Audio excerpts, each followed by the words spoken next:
தீபாவை பார்த்து கூட கொஞ்சம் பேர் சொல்லிட்டாங்க அரசியலுக்கு வரணும்னு. விஜய் வீட்டுக்கு முன்னாடி நின்று யாராவது அரசியலுக்கு வரணும்னு யாராவது கோரிக்கை வச்சாங்களா? இப்ப மாணவர்கள் எல்லாருமே சொல்றாங்களே நீங்க தான் அடுத்த முதலமைச்சரா வரணும், உங்களுக்கு அதுக்கான சொல்ல வச்சிருக்கீங்க. நீங்க சாப்பாடு போட்டு பரிசு கொடுத்து நீங்க வந்து வாங்கண்ணா நீங்க சிஎம்மா வரணும்னா அப்படி நீங்க பாட்டு பாடிக்கிட்டு இருக்கீங்க. இதெல்லாம் ஒரு செட்டிங் நாடகம்னு எல்லாருக்குமே தெரியும், பாக்குற எல்லாருக்குமே தெரியும். ஒரு கட்சிக்கும் ஒரு கோட்பாடு இருக்கிறது. பாஜகவுக்கு மதவாத கோட்பாடு என்றால் காங்கிரஸ் மதச்சார்பற்ற கோட்பாடு இருக்கிறது. விஜய்க்கு என்ன கோட்பாடு இருக்கிறது? கட்சியை ஆரம்பிச்ச உடனே கொள்கையை சொல்லியிருந்தீங்கன்னா இதுக்கு முன்னாடி அரசியல் பணிகள் என்ன பண்ணீங்கன்னு கேட்பீங்க. அதனால அரசியல் பணிகளை செஞ்சுட்டு தேர்தல் வர நேரத்தில் அவர் கொள்கைகளை அறிவிப்பாரு.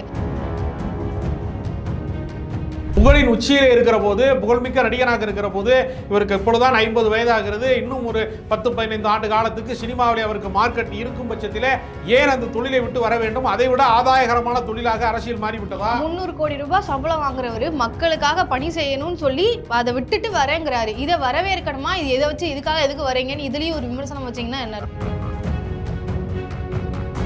போதைக்கு எதிராக பேசுகிறார் விஜய்.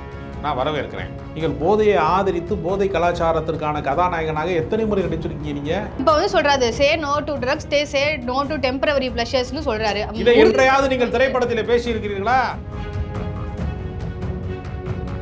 நான் என்ன கேட்கிறேன், கூடங்குளத்திலே அணு உலை கூடாது என்பதற்காக போராடிய சுபா உதயகுமார் உங்களுக்கு தெரியுமா? நெடுவாசலிலே ஹைட்ரோ கார்பன் வரக்கூடாது என்பதற்காக போராடிய போராளிகளை உங்களுக்கு தெரியுமா?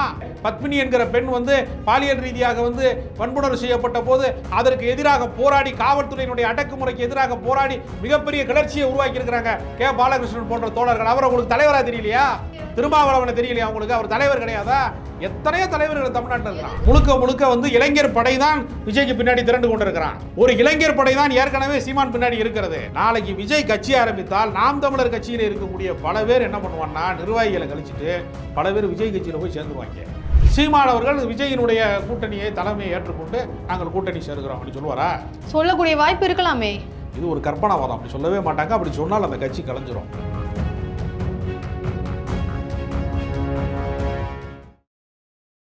வகை தமிழ் நேயர்களுக்கு வணக்கம். இன்று நம்ம நேர்காணல நம்மோடு இணைந்திருக்கிறார் அரசியல் விமர்சகர் திரு ராஜகம்பீரன் அவர்கள். வணக்கம். தமிழக வெற்றி கழகத்தின் தலைவரும் மற்றும் நடிகருமான விஜய் அவர்கள் தேர்ச்சி பெற்ற மாணவர்களை கூப்பிட்டு பாராட்டி விழா நடத்தியிருக்காரு. விஜய் அவர்களோட அரசியல் நகர்வுகளை குறித்து உங்களோட கருத்து என்ன? சென்ற ஆண்டு இதே மாதிரி மாணவ மாணவியர்களுக்கு பரிசளிக்கிற ஒரு விழாவை நடத்தினார். அரசியலுக்கு வர வேண்டும் என்று தீர்மானித்ததற்கு பின்புதான் இது போன்ற சேவைகளே அவர் செய்து கொண்டிருக்கிறார். ஏனென்றால் சென்ற ஆண்டு தான் ஆரம்பித்தார். ஆனால் அகரம் ஃபவுண்டேஷன் வந்து இதை வந்து ஏறத்தாழ ஒரு 30-40 வருடங்களாக செய்து கொண்டிருக்கிறார்கள். மதுரையில் புரோட்டா கடையில் மாலை நேரத்தில் வேலை செய்யக்கூடிய ஒரு மாணவன் அந்த கடையில் வேலை செய்கிற வருமானத்தை வைத்து தான் படிக்க வேண்டும் என்கிற நிலைமை. +2விலே வந்து மிக அதிகமான மதிப்பெண், மாவட்ட அளவிலே முதன்மை பெற்ற மதிப்பெண் பெற்றவருக்கு பொருளாதாரம் இல்லை, வசதி இல்லை என்று சொன்னபோது சிவகுமார் அவர்கள் அந்த மாணவனை அழைத்து இதே லயோலா கல்லூரியிலே படிக்க வைத்து அவனை IAS ஆஃபீஸர் ஆகிற வரைக்குமான செலவுகளை அவர் ஏற்றுக்கொண்டார். இதையெல்லாம் அவர்கள் விளம்பரப்படுத்திக் கொள்வது கிடையாது. இது மாதிரி வந்து எல்லா தொலைக்காட்சிகளையும் வந்து வைத்துக்கொண்டு லைவ்லாம் போட்டு அப்படிலாம் பிறருக்கு கொடுக்குற உதவியை அவர்கள் விளம்பரப்படுத்தி கொண்டது கிடையாது. அதனால் மாணவ மாணவியர்களுக்கு பரிசளிப்பு வழங்குவதற்காக யாரையாவது வந்து தமிழ்நாட்டிலே தலைவராக ஏற்றுக்கொள்ள வேண்டும் என்றால் நம்ம சூர்யாவை தான் ஏற்றுக்கிற வேண்டி வருமோ என்று எனக்கு தோன்றுகிறது. அதனால் விஜய் அவர்களுடைய அரசியலுக்கு இதுவரைக்கும் இந்த நிமிடம் வரைக்கும் அந்த கட்சி முதல்ல இன்னும் பதிவு செய்யப்படவில்லை என்று சொல்லுகிறார்கள். ஒருவேளை பதிவு செய்யப்பட்டாலும் அந்த கட்சிக்கு என்ன கொள்கை, என்ன கோட்பாடு, எதை நோக்கிய பயணம் என்று எதுவுமே அவர் சொல்லலை. கொள்கை கோட்பாடுலாம் பின்னர் அறிவிப்போம் சொல்லியிருக்காங்க. இப்பவே பண்ணணும்னு எதுக்கு ஃபோர்ஸ் பண்றீங்க? பொறுமையா அறிவிப்பாங்க. அதாவது ஒரு கட்சி தொடங்குகிறோம் என்று சொல்லுகிற போதே என்ன காரணத்திற்காக இந்த கட்சியை தொடங்குகிறோம்?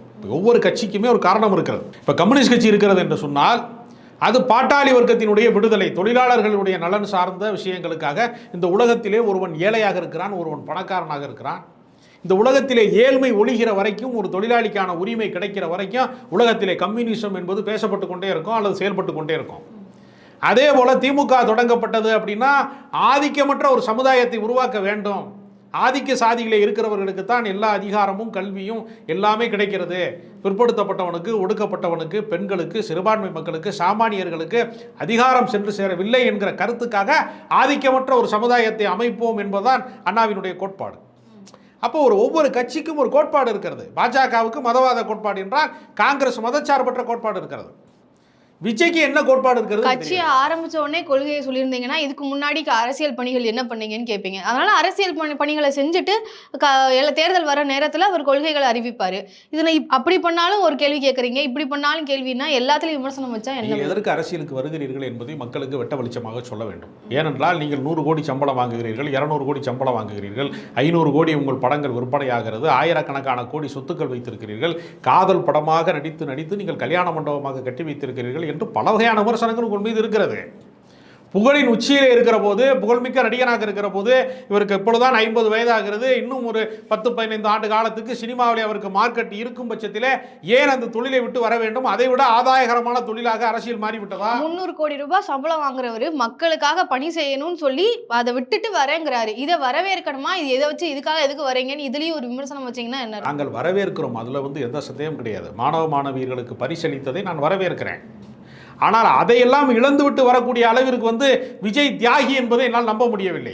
ஏனென்றால் விஜயகாந்த் அவர்கள் தன்னுடைய சினிமா வாழ்க்கையில் எத்தனையோ பேருக்கு உதவி செய்திருக்கிறார். எவ்வளோ பேரை புதிய கலைஞர்களை உருவாக்கி இருக்கிறார். 400க்கும் மேற்பட்ட தொழில்நுட்ப கலைஞர்களை அறிமுகப்படுத்தி இருக்கிறார். தன்னுடைய தொடக்க காலத்திலே பல பிரபலமான இயக்குநர்கள் தன்னை ஏற்றுக்கொள்ளவில்லை என்கிற கோபத்தின் காரணமாக, நிறத்தை வைத்துக்கொண்டு தன்னை நிராகரித்தார்கள் என்கிற கோபத்தின் காரணமாக புதிய இயக்குநர்களுக்கு வாழ்நாள் முழுக்க வாய்ப்பு கொடுத்திருக்கிறார். அவர் திரைப்பட கல்லூரி மாணவர்களுக்கு வாய்ப்பு தந்திருக்கிறார். அதுபோல ஏதாவது விஜய் சாதித்திருக்கிறாரா? சினிமா உலகத்தில் சாதித்திருக்கிறாரா? அதாவது வசூல் மன்னனாக இருந்திருக்கிறார், வணிக ரீதியாக தன்னை வளர்த்து கொண்டிருக்கிறார். அதை கடந்து நல்ல படத்திலேயாவது நடிச்சிருக்கிறாரா? அதிகபட்சமாக அவர் எல்லாமே வணிக படங்கள். இப்போ கமலஹாசன் அவர்கள் திரும்பி பார்த்தால் தன் வாழ்க்கையிலே ஆகச்சிறந்த படங்கள் என்று அவருக்கு நிறைய நீண்ட வரிசை இருக்கிறது. அவர் அன்பே சிவம் நடித்திருக்கிறார், மகாநதி நடித்திருக்கிறார், மூன்றாம் தரை நடித்திருக்கிறார். மக்கள் ஏற்றுக்கொண்ட பிறகு நல்ல படம் என்ன, நல்ல படம் இல்லாதது என்ன? அப்போ சாராயம் எல்லாரும் குடிக்கிறாங்க, ஏன் பாராட்ட மாட்டேங்கிறீங்க? அரசாங்கத்துக்கு நிறைய வருமானம் வருது, ஏன் விமர்சனம் செய்கிறீங்க? மக்கள் ஏற்றுக்கொண்டான்ல சாராயத்தை, நீங்கள் ஏன் விமர்சனம் செய்கிறீங்க? மது விலக்கு வேண்டும் என்று ஏன் கேட்குறீங்க? மக்கள் தான் ஏற்றுக்கொண்டார். மக்கள் ஏற்றுக்கொண்டது எல்லாமே நன்மையானது என்று சொன்னால் மது விலக்கு கேட்கக்கூடாதே. மக்கள் தான் மதுவை விரும்பித்தானே தீபாவளிக்கும் முக்கியமான பொங்கலுக்கும் சரக்கு வாங்கி அடிக்கிறான். காந்தி ஜெயந்தி அன்னைக்கு முதல் நாளே வாங்கி சரக்கு வாங்கி அமைக்க வைக்கிறான். எத்தனை மக்கள் எந்த அளவுக்கு மக்கள் ஏத்துக்கிறாங்களோ அந்த அளவுக்கு வேணான்னு சொல்ற மக்களும் அதுவுக்கு இருக்காங்க. ஆனா விஜயோட படத்துக்கும் அதுக்கும் இதுல எப்படி சொன்னீங்க? நீங்க மக்கள் ஏற்றுக்கொள்வது எல்லாமே நன்மை என்று சொன்னால் அதுல மோசமான படங்கள் அவர் நடிச்சிருக்கிறாரு. குருவியில நடிச்சிருக்கிறாரு, சுறாவில் நடிச்சிருக்கிறாரு. எத்தனையோ படங்கள் மக்களுக்கு, அதாவது நான் என்ன சொல்றேன், நான் ஒன்று கேட்குறேன். இவர் இப்போ போதைக்கு எதிராக பேசுகிறார் விஜய், நான் வரவேற்கிறேன். நீங்கள் போதையை ஆதரித்து போதை கலாச்சாரத்திற்கான கதாநாயகனாக எத்தனை முறை நடிச்சிருக்கீங்க? நீங்கள் இளம் மனதில் 2K கிட்ஸாக இருக்கிறவன், சின்ன பசங்களாக இருக்கிறவன், 15 வயசு 18 வயசாக இருக்கிறவன், டீனேஜ் பசங்கள்லாம் உங்களை வழிகாட்டியா நினைக்கிறான்ல. இப்போ சொல்றாரு say no to drugs, say no to temporary ப்ளஷர்ஸ்னு சொல்றாரு. இதை என்றையாவது நீங்கள் திரைப்படத்தில் பேசி இருக்கிறீர்களா? திரைப்படத்தில் நீங்கள் எத்தனை குடிக்காட்சிகளை நடித்திருக்கிறீர்கள்? எம்ஜிஆர் அவர்கள் குடிக்காட்சிகளை நடித்திருக்கிறாரா ஒரு படத்திலேயாவது? ஏன் அவர் நடிக்கல? அவர் சமூகத்தை சீர்கட வைக்கக்கூடாது என்பதற்காக அவர் நிராகரித்தாரா இல்லையா அந்த காட்சிகளை? அப்போ நீங்கள் தேர்வு செய்கிற போது உங்களுடைய தொழிலில் கூட ப்ரொஃபஷனல் எத்திக்ஸ் இல்லாதவர் தானே நீங்கள். அங்கே மட்டும் நீங்கள் குடமாக குடிச்சிட்டு இங்கே குடிக்காதுன்னு சொல்லுவீங்க. இயக்குனர்கள் என்ன சொல்கிறாங்களோ அதை தானே செய்ய முடியும். இயக்குனர்களை தேர்வு செய்கிற இடத்துல இருக்கக்கூடிய மிகப்பெரிய நடிகர் அவர். அதனால் அவர் நினைத்தால் அந்த காட்சிகளை வைக்காதே என்று சொல்ல முடியும். அதனால் விஜய் போன்றவர்களை ஒரு திரைக்கலைஞராக நான் ஏற்றுக்கொள்கிறேன். நீங்கள் எதற்காக தலைவராக வர வேண்டும் என்று ஆசைப்படுகிறீர்கள்? ஏதோ தலைவர்களுக்கு பஞ்சம் வந்திருக்கிறதெல்லாம் சொல்லியலை. நான் என்ன கேட்குறேன், கூடங்குளத்திலே அணு உலை கூடாது என்பதற்காக போராடிய சுபா உதயகுமார் உங்களுக்கு தெரியுமா? நெடுவாசலிலே ஹைட்ரோ கார்பன் வரக்கூடாது என்பதற்காக போராடிய போராளிகளை உங்களுக்கு தெரியுமா? ஒவ்வொரு ஊரிலேயுமே சுற்றுச்சூழலுக்காக வேண்டி, ஆற்று மணலை கடத்தக்கூடாது என்பதற்காக வேண்டி எத்தனையோ பிரச்சனைகளிலே போராடக்கூடியவர்கள் இருக்கிறார்களே, அவர்களெல்லாம் உங்களுக்கு தலைவர்களாக தெரியவில்லையா? பிரபலமானவர்கள் தான் அந்த நாட்டில் தலைவராக இருக்கணுமா? நான் கேட்குறேன், சினிமாவில் நடிக்கிறவர்களும் தாக சிறந்த மேடை தலைவர்களுக்கு பஞ்சம் இருக்கிறது என்று சொல்ல வேண்டிய அவசியம் என்ன இருக்கிறது? இன்னும் உயிரோடு நல்ல கண்ணு போன்ற மிகப்பெரிய தியாகங்களை செய்த தலைவர்கள் இந்த மண்ணில் இருக்கிறாங்க. எவ்வளவோ வரலாற்று தொடர்ச்சிகளை கொண்டவர்கள் இருக்கிறாங்க. கே பாலகிருஷ்ணன், மார்க்சிய கம்யூனிஸ்ட் கட்சியினுடைய இன்றைக்கு மாநில செயலாளர் இருக்காரு கே பாலகிருஷ்ணன். அவர் எவ்வளவு பெரிய சாதனைகள் செய்திருக்கிறார் தெரியுமா உங்களுக்கு? சிதம்பரத்திலே பத்மினி என்கிற பெண் பாலியல் ரீதியாக வன்புணர்வு செய்யப்பட்ட போது அதற்கு எதிராக போராடி, காவல்துறையினுடைய அடக்குமுறைக்கு எதிராக போராடி மிகப்பெரிய கிளர்ச்சியை உருவாக்கி இருக்கிறாங்க கே பாலகிருஷ்ணன் போன்ற தோழர்கள். அவர் உங்களுக்கு தலைவராக தெரியலையா? திருமாவளவனை தெரியலையா உங்களுக்கு? அவர் தலைவர் கிடையாதா? எத்தனையோ தலைவர்கள் தமிழ்நாட்டில். எதற்கு சார் எல்லாத்தையும் ஜெனரலைஸ் பண்ணி பாக்குறீங்க? அவர் நல்ல தலைவர்களும் இருக்காங்க, அதை தாண்டியும் தவறா செய்யறவங்களும் இருக்க தானே செய்யறாங்க. பிரஜ்வல் ரேவண்ணாவையும் இப்போ ஒரு தலைவரா தான் வச்சிருக்கோம். அந்த மாதிரி தலைவர்களை கூட அவர் குறிப்பிட்டிருக்கலாம் இல்லையா? ஏங்க, தமிழ்நாட்டுக்கு வந்து தலைவர்களுக்கு பஞ்சம் இருக்கிறது என்று அவர் சொல்லுகிறார். நான் என்ன கேட்கிறேன்னா, ஊருக்கு போராடக்கூடிய போராளிகள் இருக்கிறார்கள். அவர்களை எல்லாம் தெரிந்து வைத்துக் கொள்ளாமல் நீங்கள் ஏன் வந்து இந்த மாதிரி அரசியல் அறியாமையை ஏன் வெளிப்படுத்துகிறீர்கள்னு நான் கேட்கிறேன். உங்களுக்கு தலைவர் என்றால் யாருன்னு நான் என்ன கேட்குறேன். இப்போ கார்ப்பரேட் கம்பெனி வந்து ஒரு 10,000 கோடி செலவு பண்ணி நரேந்திர மோடி வந்து ஒரு மாபெரும் வளர்ச்சி நாயகன் என்று பொய்யும் புரட்டுக்களையும் உருவாக்குனாங்க. அவரை தலைவர்னு காமிச்சாங்க கார்ப்பரேட் கம்பெனி. அப்போ அவர் தான் தலைவர்.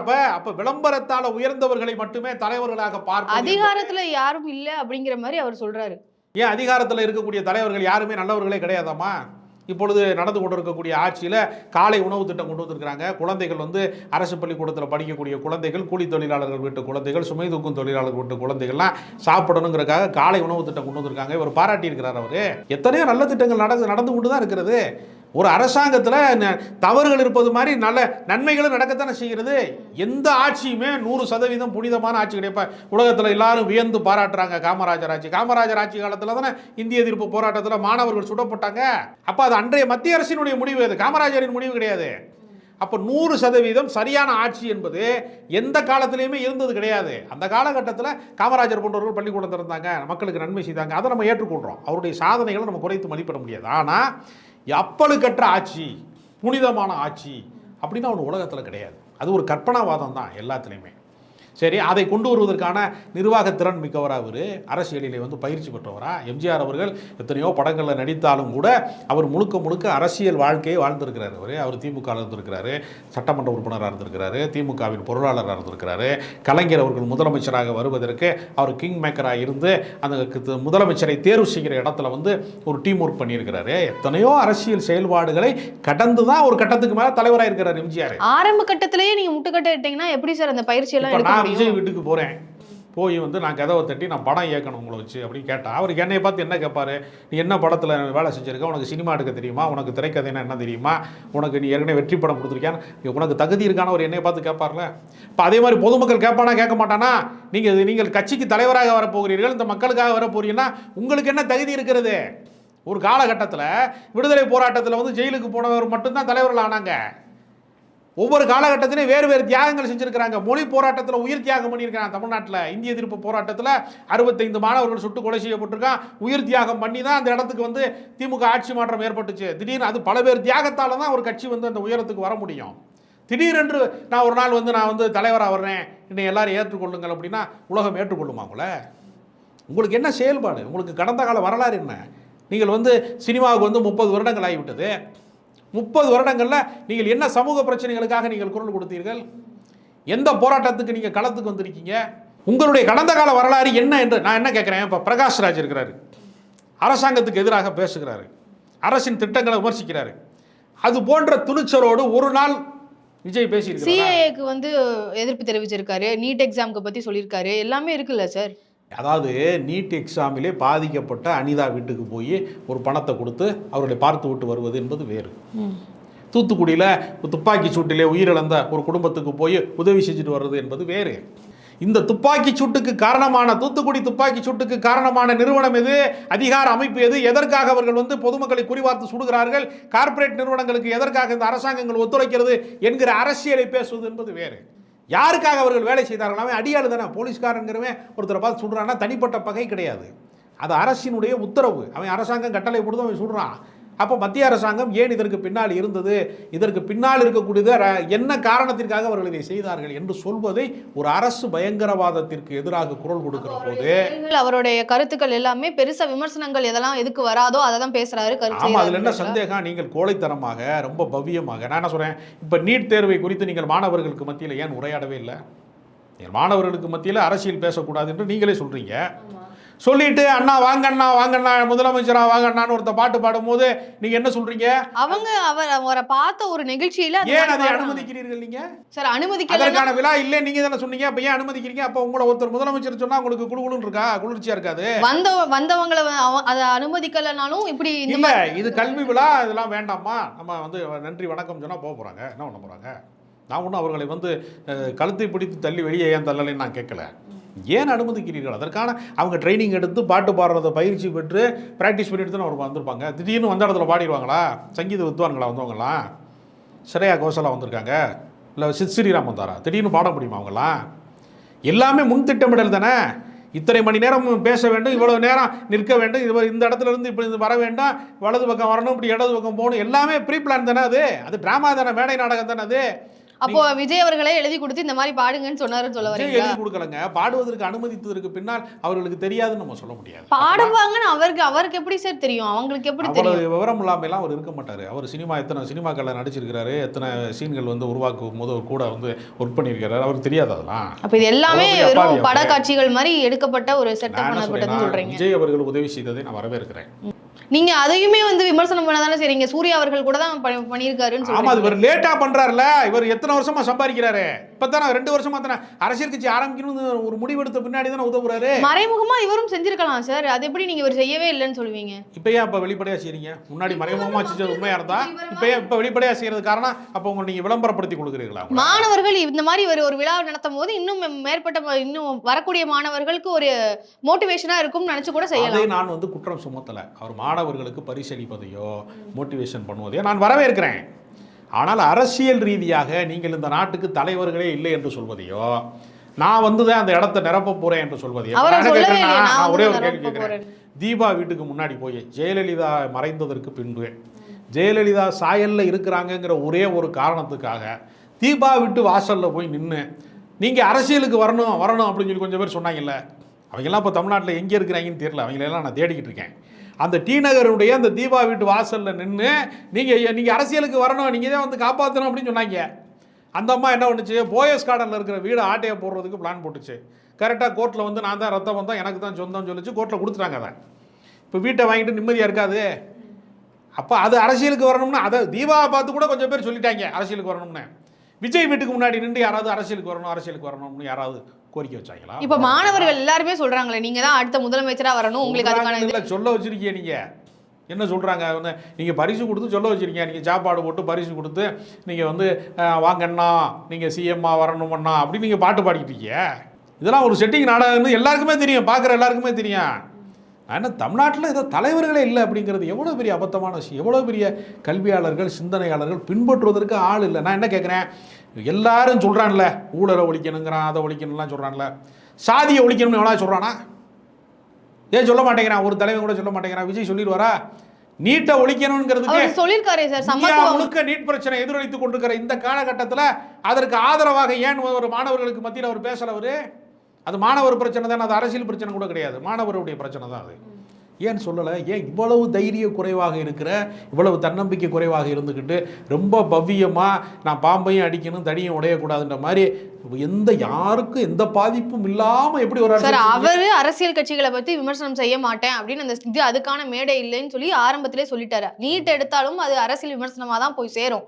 அதனால அவர் அந்த இடத்துல நீட்டை பற்றி பேசலை. விமர்சனம் செய்யாமல் பரிசு கொடுக்குற பல அமைப்புகள் இருக்கிறது. ரோட்டரி கிளப் இருக்குது, எத்தனையோ இதெல்லாம் இருக்குது. அந்த மாதிரி ஒரு அமைப்பாக நடத்தி கொள்ளலாமே தவிர ஒரு நாளும் மக்கள் மனதை வென்றெடுப்பதற்கு இது போன்ற செயல்கள் உங்களுடைய கருத்து என்ன?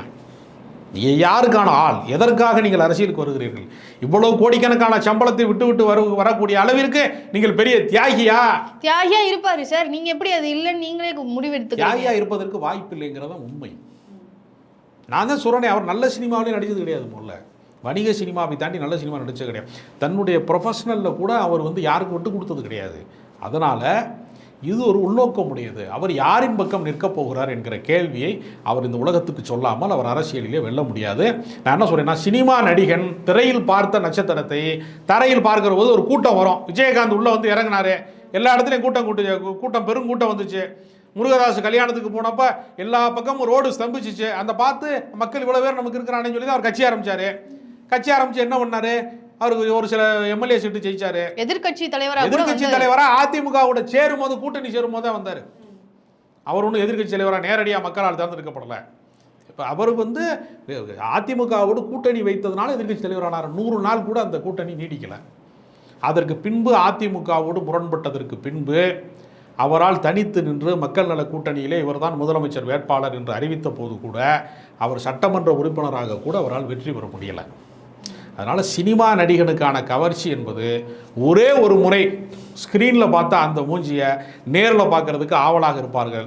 தொடர்ச்சியாக அதை பார்த்து கொண்டு பிரம்மையில் யாரும் இருக்க மாட்டார்கள். ஒரு ரவுண்டு கூட்டம் வரும், நான் இல்லைன்னு சொல்லலை. ஆனால் இது நீடிக்குமா நிலைக்குமா என்கிற கேள்விதான்.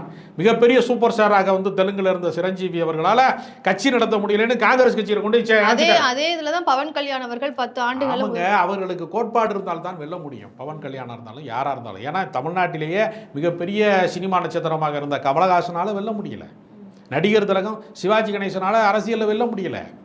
எத்தனையோ பேர் டி ராஜேந்தர் கட்சி ஆரம்பிச்சாரு, பாக்கியராஜ் கட்சி ஆரம்பிச்சாரு, மன்சூர் அலிகான் கட்சி ஆரம்பிச்சாரு, எத்தனையோ பேர் கட்சி ஆரம்பிச்சிருக்காங்க, யாரும் வெல்லலை. மிகச்சிறந்த நாடாளுமன்றவாதியாக, சிந்தனையாளராக, பேச்சாளனாக, அரசியல் ஆளுமையாக இருந்த வைகோ கூட அரசியலில் வெற்றி பெறலையே. எப்படி நீங்கள் அரசியலில் வெற்றி பெற முடியும்? உங்களுக்கு என்ன சித்தாந்தம் இருக்கிறது, என்ன கொள்கை இருக்கிறது, என்ன கோட்பாடு இருக்கிறது, என்ன செயல் திட்டம் இருக்கிறது, மக்கள் நலன் சார்ந்த விஷயங்கள் உங்களுக்கு என்ன தெரியும்? சாமானிய மக்களுடைய வாழ்வாதார பிரச்சனைகளை குறித்து உங்களுக்கு என்ன தெரியும்? வர்றதுக்கு முன்னாடியே இவருக்கு ஒன்றுமே தெரியாது அப்படின்னு தீர்க்கமாக நீங்கள் எப்படி சார் சொல்கிறீங்க? மக்களோட களத்தில் வேலை செய்கிறவனுக்கு தாங்க தெரியும். மீனவர் பிரச்சனை குறித்து என்ன தெரியும்? சுறா படத்தில் நடித்தா மீனவர் பிரச்சனை புரிஞ்சிருமா? சாமானிய மக்களுடைய வாழ்வாதார பிரச்சனைகளை இவருக்கு என்ன புரியும்? இன்றைக்கு ஏன் ரேஷன் கடையில் கியூவில் நிற்கிறவனுக்கும், ஒரு ஒயிட் போர்டு பஸ் வராதான்னு காத்திருக்கிறவனுக்கும், அரசாங்க ஆஸ்பத்திரியில் கூட்டமாக கும்பலாக வந்து வைத்தியத்துக்காக காத்திருக்கிறவனுடைய துயரம் புரிந்தால்தான், கடைக்கோடி மனிதனினுடைய துயரம் புரிகிறவன் தான் அரசியலில் வெல்ல முடியும். மக்களிடமிருந்து கற்றுக்கொண்டு தான் நீ மக்களுக்கு தலைவனாக முடியும். மக்களிடமிருந்து கற்றுக்கொள்ளாமல் ஒரு மாளிகையிலே வசித்து கொண்டு கோடிகளிலே புரண்டு கொண்டு நீங்கள் திடீரென்று வர முடியுமா? அப்போ ஜெயலலிதா அவர்களும் ஆரம்ப கட்டத்தில் மக்கள்கிட்ட போய் எல்லாமே புரிஞ்சுக்கிட்டு அதுக்கப்புறம் தான் அவங்களும் வந்து ஜெயிச்சாங்க.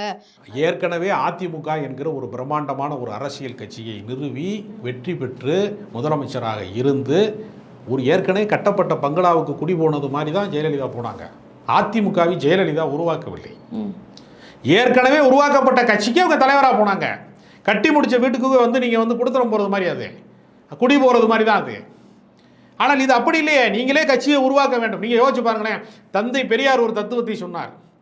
அதை வந்து அண்ணா வந்து நாடு முழுக்க வந்து பரவலாக பேசினார். அவர் அதிகார மையத்துக்கு வருகிற போது அவரை மரணம் தழுவி விட்டது ஓராண்டுக்குள்ள. அடுத்து கலைஞர் அவர்கள் அந்த இடத்த வந்து பிடிக்கிறார். அப்போ ஒருவர் தத்துவம் பேசுகிறார், ஒருவர் அதை மக்களிடத்திலே கொண்டு போய் சேர்க்கிறார், இன்னொருவர் வந்து அதை அதிகாரத்தை கைப்பற்றுகிறார் என்றால் 3 தலைமுறை இடைவெளி இருக்கிறது. அதுக்குள்ள ஒரு இடத்திற்குள்ள ஒரு கட்சியை தொடங்கி நீங்கள் மக்களிடத்திலே உரையாடி மக்களுடைய மனங்களை வென்று நீங்கள் அதிகாரத்துக்கு வருவது என்பதற்கு இவ்வளவு நீண்ட ப்ராசஸ் இருக்குது. தொடர் வேலை திட்டங்கள் இருக்குது. அவ்வளவு எளிதல்லங்கிறவன் விஜய் அவர்களுக்கு இன்றைக்கு கிடைத்திருக்க சினிமா புகழுக்கு அவர் 30 ஆண்டு காலம் உழைச்சிருக்கிறாரு. 92 இருந்து அவர் சினிமாவில் இருக்கிறாரு தொடர்ச்சியாக. நாளைய தீர்ப்புங்கிற படத்திலிருந்து இன்றைக்கு வரைக்கும் அவர் தொடர்ந்து நடிக்கிறாரு. 32 ஆண்டு காலம் தொடர்ந்து சினிமாவில் பயணித்து தான் ஒரு உச்ச நட்சத்திரமாக அவர் வந்திருக்கிறார்னா எடுத்த எடுப்புலேயே அவர் வர முடியலை. அப்போ சினிமாவில் வர்றதுக்கு இவ்வளோ சிரமம்னா, கற்பனை கதாபாத்திரத்தில் நிழலாக நடிப்பதற்கே உங்களுக்கு இவ்வளோ சிரமம் இருக்கும்னா, நிஜமாகவே ஒரு மக்களினுடைய பிரச்சனைகளுக்கு, மக்களினுடைய உணர்வுகளுக்கு மதிப்பளிக்கிற தலைவனாக வருவதற்கு நீங்கள் எவ்வளவு உழைப்பு சிந்த வேண்டும், எவ்வளவு வியர்வை சித்த வேண்டும், எவ்வளவு உழைக்க தயார் அப்படின்னு சொல்லி தான் எல்லாத்தையும் விட்டுட்டு வரேன்னு சொல்லியிருக்காரு. இப்போ சீமான் அவர்கள் வந்து விஜய் அவர்கள் கூட நட்பு பாராட்டுவதற்கு காரணம் என்ன? சீமான் அவர்கள் கடந்த 14 ஆண்டு காலமாக கட்சி நடத்தி பார்த்தாரு.